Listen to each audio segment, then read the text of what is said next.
আসসালামু আলাইকুম দর্শক, আমরা যে কোনো সময় পুড়ে যাওয়া দুর্ঘটনায় আক্রান্ত হই।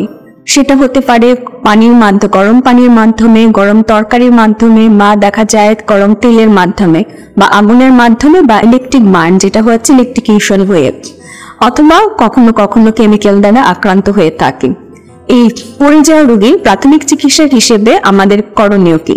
পুড়ে গেলে সাথে সাথেই আমাদেরকে ওই ক্ষত স্থানে স্বাভাবিক তাপমাত্রার পানি অ্যাটলিস্ট 20 মিনিট থেকে 25 মিনিট আপনাকে দিতে হবে। আমরা ওইখানে কোনো ধরনের বরফ, ডিম বা পেস্ট অ্যাপ্লাই করব না, তাতে ক্ষতি হওয়ার সম্ভাবনা বেশি থাকে। সেই ক্ষেত্রে ইনফেকশন হয়ে এই জায়গা আরো খারাপ হয়ে যায়। আর ইলেকট্রিকিউশন যদি হয় বা ইলেকট্রিক বার্ন হয়, রোগীকে আমরা সেভ করব। প্রথমেই রোগীকে তার সোর্স থেকে ছাড়াতে হবে, নিজের সেফটি আগে মেনটেন করে। এবং নিজের সেফটি মেনটেন করতে হলে আমরা নন কন্ডাক্টিভ যে জিনিস সেটা দিয়ে তাকে ওই অরিজিন থেকে ছাড়িয়ে নিব।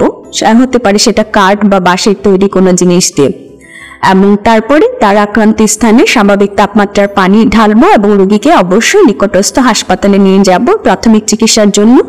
তারপরে ঠিক সেখানে যদি কোনো ফ্যাসিলিটিস না থাকে বা রোগীকে হাসপাতালে ভর্তি করতে হয়, তাহলে আশেপাশে যে হাসপাতাল আছে যেখানে প্লাস্টিক সার্জারি বা বার্ন ইউনিটের ব্যবস্থা আছে সেখানে নিয়ে গিয়ে আমরা রোগীকে ভর্তি করব। আর যদি এখানে ব্যবস্থা নেই সেখানে আমরা নিয়ে যাব, তারা সেখান থেকে যতটা কাছাকাছি এই হাসপাতাল ফ্যাসিলিটিস আছে সেখানে তাদেরকে ট্রান্সফার করে দিবেন। আর যদি আগুনে পুড়ে যায় তখন অনেক সময় দেখা যায় যে আগুন লাগার পর আমরা দৌড়াতে থাকি, সেই কাজটি করা যাবে না। আমাদেরকে অবশ্যই আমরা আগুনের যে অরিজিন সেখান থেকে দূরে সরে আসব। তারপরে একটু দূরে এসে আমরা মাটিতে থেমে যাব, তারপরে মাটিতে শুয়ে পড়বো এবং গড়াগড়ি দিয়ে আগুনটা নিভিয়ে ফেলার চেষ্টা করব। তারপর সে পুরা রোগীর গায়ে আমরা স্বাভাবিক তাপমাত্রা পানি সেটা ঢালবো অ্যাটলিস্ট 20 থেকে 25 মিনিট এ পর্যন্ত। এবং পরবর্তীতে তাকে অবশ্যই নিকটস্থ হাসপাতালে নিয়ে যেতে হবে। এবং যদি পুড়ে যাওয়া রোগীর পুরার আক্রান্ত অবস্থাটা বেশি হয়ে যায় তখন অবশ্যই তাকে হাসপাতালে ভর্তি করতে হবে। আর ইলেকট্রিক বার্ন অথবা কেমিক্যাল বার্ন যদি হয়ে থাকে তাহলে বার্নের পার্সেন্টেজ যাই হোক না কেন রোগীকে হাসপাতালে ভর্তি করে তারপর চিকিৎসা নিতে হবে।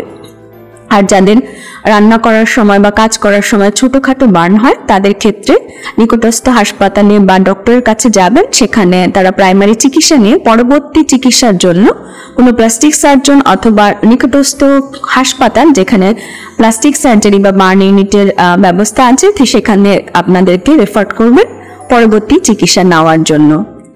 ধন্যবাদ সবাইকে।